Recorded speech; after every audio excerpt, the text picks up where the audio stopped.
स्वागत है आपका आज के एपिसोड में। चलिए शुरुआत करते हैं पिछले अभ्यास प्रश्न के साथ। आर्थिक दृष्टि से सकल स्थायी पूंजी निर्माण यानी जीएफसीएफ क्या मापता है?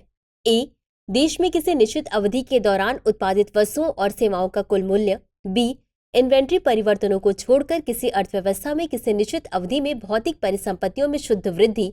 सी, किसी अर्थव्यवस्था में परिवारों और व्यवसायों द्वारा धारित वित्तीय परिसंपत्तियों का कुल मूल्य।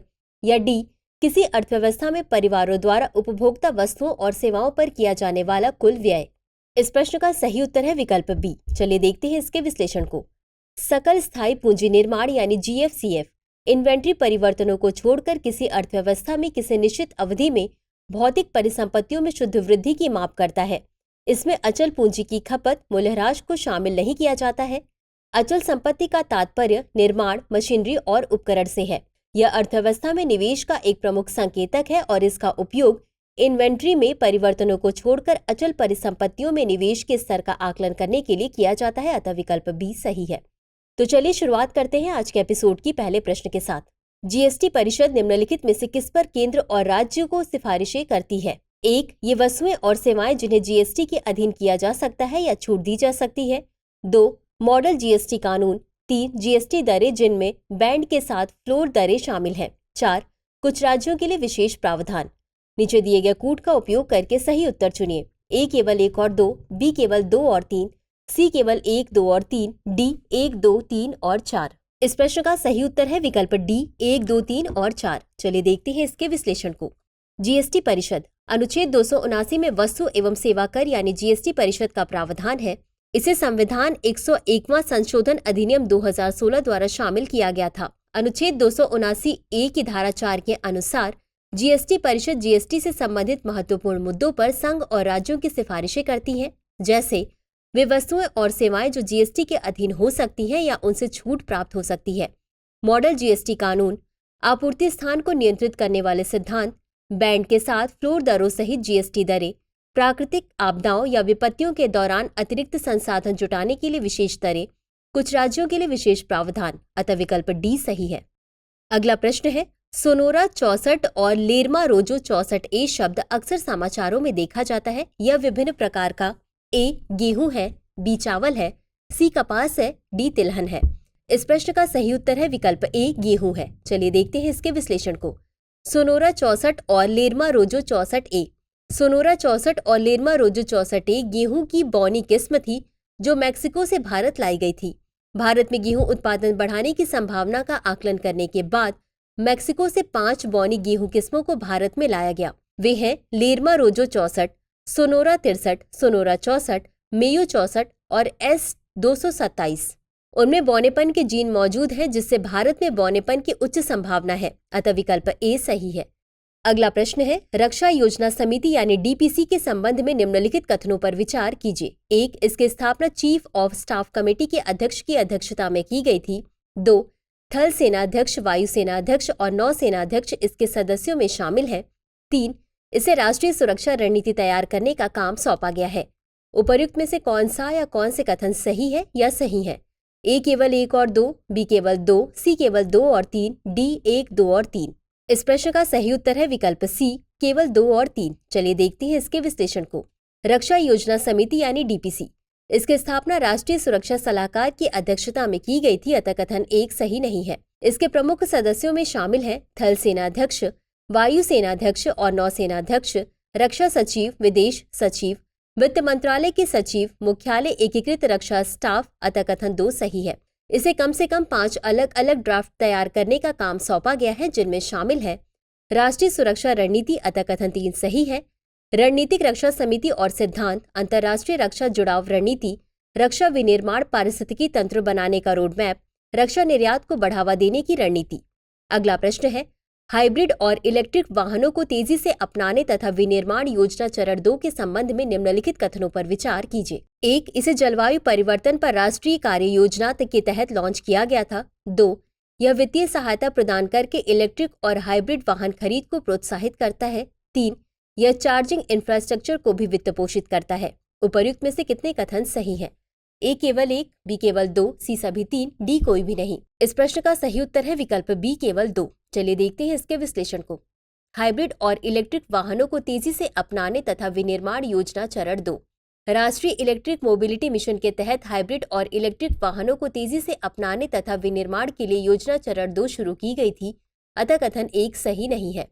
यह वित्तीय सहायता प्रदान करके इलेक्ट्रिक और हाइब्रिड वाहन खरीद को प्रोत्साहित करता है। उदाहरण के लिए सब्सिडी कम से कम 40 किलोमीटर प्रति घंटा की गति से एक बार चार्ज करने पर 80 किलोमीटर की दूरी तय करने में सक्षम इलेक्ट्रिक दोपहिया वाहनों का समर्थन करती है, अतः कथन 2 सही है।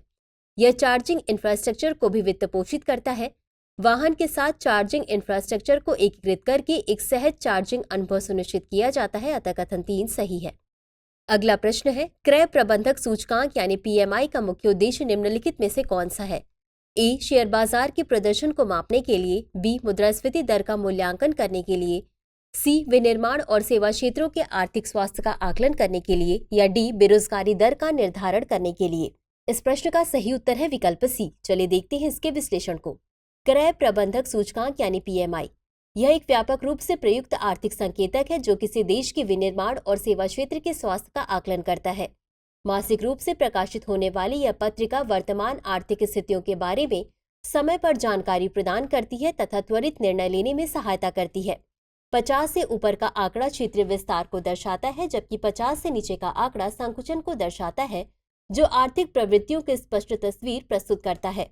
PMI में नए ऑर्डर, उत्पादन और रोजगार जैसे विभिन्न व्यावसायिक पहलुओं को शामिल किया जाता है, जिससे क्षेत्र के प्रदर्शन का व्यापक दृष्टिकोण प्राप्त होता है, अतः विकल्प सी सही है। अगला प्रश्न है, निम्न पर विचार कीजिए। 1. अपशिष्ट जल उपचार, 2. हवाई अड्डे, 3. सड़कें, 4. स्वास्थ्य और शिक्षा। उपर्युक्त में से कौन से क्षेत्र व्यवहार्यता अंतर वित्त पोषण यानी VGF के अंतर्गत स्वीकार्य है? ए.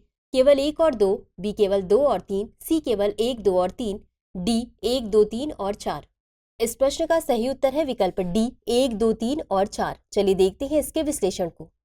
व्यवहार्यता अंतर वित्त पोषण यानी VGF इस योजना का उद्देश्य उन बुनियादी ढांचा परियोजनाओं को समर्थन देना है जो आर्थिक रूप से उचित है लेकिन वित्तीय व्यवहार्यता से मामूली रूप से कम है। इस योजना के अंतर्गत सहायता केवल उन बुनियादी ढांचा परियोजनाओं के लिए उपलब्ध है जहां निजी क्षेत्र के प्रायोजकों का चयन प्रतिस्पर्धी बोली प्रक्रिया के माध्यम से किया जाता है। व्यवहार्यता अंतर वित्त पोषण के लिए स्वीकार्य क्षेत्रों की सूची में सार्वजनिक बुनियादी ढांचे जैसे सड़क, हवाई अड्डे, जल आपूर्ति, ठोस अपशिष्ट प्रबंधन, अपशिष्ट जल उपचार, स्वास्थ्य और शिक्षा आदि शामिल है। इस योजना के अंतर्गत सहायता केवल उन बुनियादी ढांचा परियोजनाओं के लिए उपलब्ध है जहां निजी क्षेत्र के प्रायोजकों का चयन प्रतिस्पर्धी बोली प्रक्रिया के माध्यम से किया जाता है, अतः विकल्प डी सही है। अगला प्रश्न है, प्रोटेम स्पीकर की प्राथमिक भूमिका क्या है? अध्यक्ष के अनुपस्थित रहने पर संसदीय सत्र की अध्यक्षता करना, बी. संसद के नए सदस्यों को शपथ दिलाना तथा नए अध्यक्ष का चुनाव कराना, सी. संसदीय स्थायी समिति को विधायी जांच में सहायता करना, या डी. वित्त मंत्री की अनुपस्थिति में वित्तीय विधेयकों का प्रबंधन करना।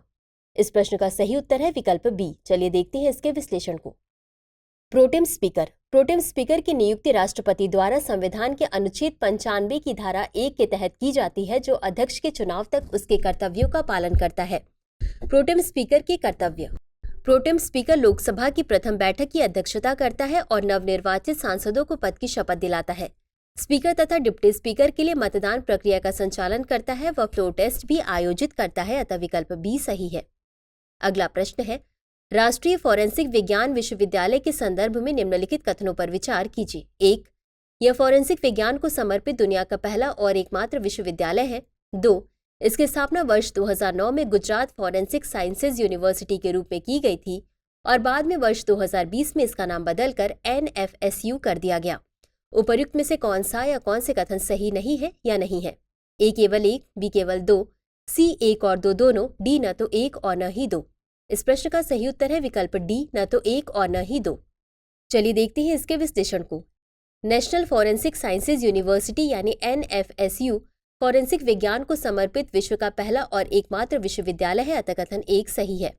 इसकी स्थापना वर्ष 2009 में गुजरात फॉरेंसिक साइंसेज यूनिवर्सिटी के रूप में हुई थी और बाद में वर्ष 2020 में इसका नाम बदलकर NFSU कर दिया गया, अतः कथन 2 सही है। विश्वविद्यालय की स्थापना फॉरेंसिक विज्ञान में पेशेवरों को प्रशिक्षित करने के लिए की गई थी और अब यह केंद्रीय गृह मंत्रालय के तहत राष्ट्रीय महत्व का संस्थान है। इसका मुख्य परिसर गुजरात के गांधीनगर में स्थित है। अगला प्रश्न है, राष्ट्रीय बहुआयामी गरीबी सूचकांक के संदर्भ में निम्नलिखित कथनों पर विचार कीजिए। 1. यह स्वास्थ्य, शिक्षा और जीवन स्तर की 3 समान आयामों में एक साथ अभावों को मापता है। 2. यह पद्धति मजबूत एल्किरे और फोस्टर पद्धति पर आधारित है, जो सार्वभौमिक रूप से स्वीकृत मानदंडों के आधार पर लोगों को गरीब के रूप में पहचानती है। 3. राष्ट्रीय एमपीआई में 12 संकेतक शामिल हैं, जबकि वैश्विक एमपीआई में 10 संकेतक शामिल हैं। उपर्युक्त में से कितने कथन सही हैं? ए केवल 1, बी केवल 2, सी सभी 3, डी कोई भी नहीं। इस प्रश्न का सही उत्तर है विकल्प सी सभी 3। चलिए देखते हैं इसके विश्लेषण को।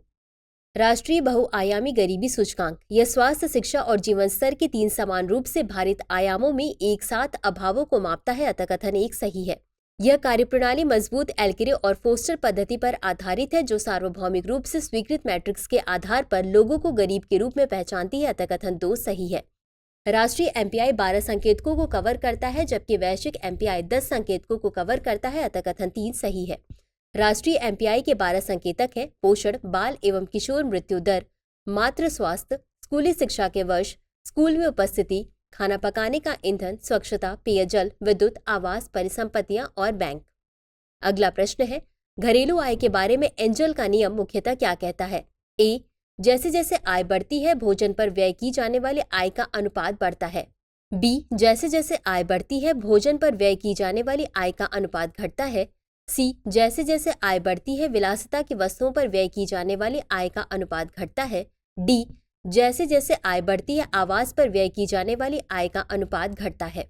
इस प्रश्न का सही उत्तर है विकल्प बी। चलिए देखते हैं इसके विश्लेषण को। एंजल का नियम।